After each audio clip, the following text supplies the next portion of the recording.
महादेव ही सब कुछ है। इस संसार में सभी शिव हैं। शिव ही आदि है और शिव ही अंत है। और जब जब महादेव की बात करें तो प्रभु के साथ जुड़े नंदी को हम कैसे भूल सकते हैं।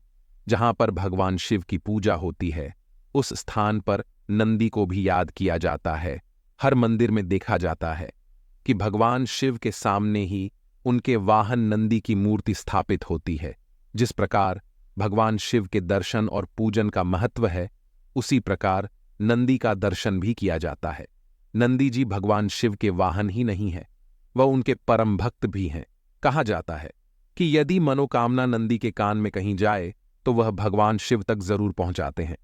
आपने देखा होगा कि नंदी मंदिर के बाहर विराजमान होते हैं।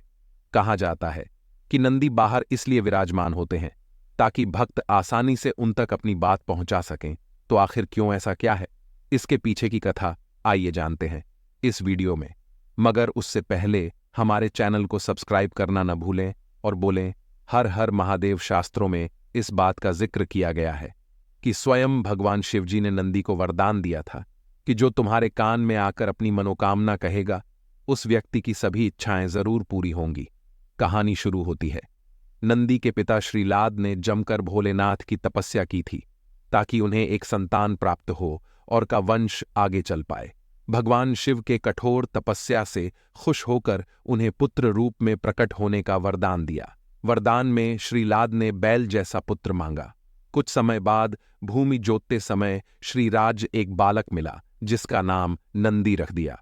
जब नंदी को अल्प आयु होने के बारे में पता चला तो महादेव के आराधना से मृत्यु को जीतने के लिए वन में चला गया और वहां जाकर उसने शिव का ध्यान करना शुरू कर दिया।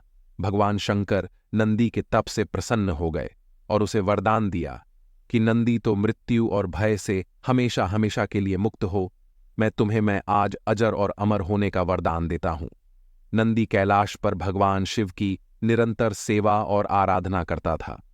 कोई भी महादेव से मिलने आता तो पहले नंदी से मिलना अनिवार्य हो गया था। फिर एक दिन श्रीराज महादेव के पास एक अजीब विडंबना लेकर पहुंचे। दरअसल श्रीलाद ने संतान तो वरदान इसे मांगा था क्योंकि उनकी कोई संतान नहीं बची थी और अब सिर्फ नंदी ही था, लेकिन वह भी महादेव की सेवा में व्यस्त था। इस वजह से श्रीलाद को लगा कि उसका वरदान पूरा ही नहीं हुआ क्योंकि उसे पिता का सुख ही नहीं मिला। यह सुनकर महादेव नंदी को बुलाया। महादेव स्वयं नदी से प्रेम करते थे, लेकिन उन्होंने फिर भी नदी को कहा कि उसे पुत्र होने का दायित्व निभाना होगा। जिसके बाद महादेव ने नंदी को श्रीलाद के साथ जाने को कहा।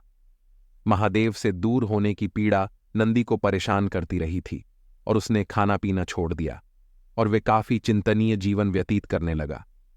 अपने पुत्र की यह दशा देखकर श्रीलाद एक बार पुनः महादेव के पास गए और उनसे प्रार्थना की कि नंदी को वापस बुला लें, क्योंकि अपने पुत्र की ऐसी दशा नहीं देख सकते थे और साथ ही अब उनका वंश इस बात का प्रतीक होगा कि भगवान शिव से उनके पुत्र से प्रेम करते हैं।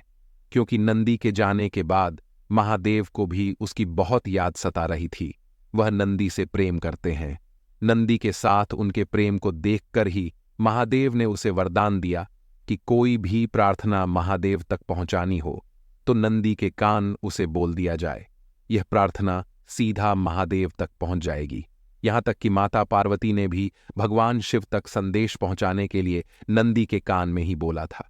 नंदीश्वर भगवान शिव के साथ ही रहते हैं। इसके बाद देवों के देव महादेव ने माता पार्वती की सम्मति से सभी गुणों गणेश और वेदों के समक्ष गणों के अधिपति के रूप में नंदी का अभिषेक करवाया। तो इस प्रकार नंदी बने नंदेश्वर। इस कथा से हमें यह पता चलता है कि महादेव अपने सच्चे भक्तों को कभी अकेला नहीं छोड़ते। पौराणिक मान्यताओं के अनुसार बाद में मरुतों की पुत्री सुयशा के साथ उनका विवाह हो गया। कहते हैं कि शिव ने ही नंदी को वरदान दिया था कि जहां उनका निवास होगा वहां नंदी भी हमेशा विराजमान रहेंगे। इसलिए हर शिव मंदिर में शंकर परिवार के साथ साथ नंदी जी विराजमान होते हैं। तो यह नंदी की कहानी जो बाद में नंदीश्वर बने। अगर मन साफ हो और भगवान के प्रति आस्था सच्ची हो तो है मनुष्य का उद्धार हो सकता है। तो बोलो हर हर महादेव। इस वीडियो को लाइक और शेयर करना ना भूलें। साथ ही भगवान के अद्भुत कथाओं के बारे में जानने के लिए हमारे चैनल को सब्सक्राइब करना ना भूलें।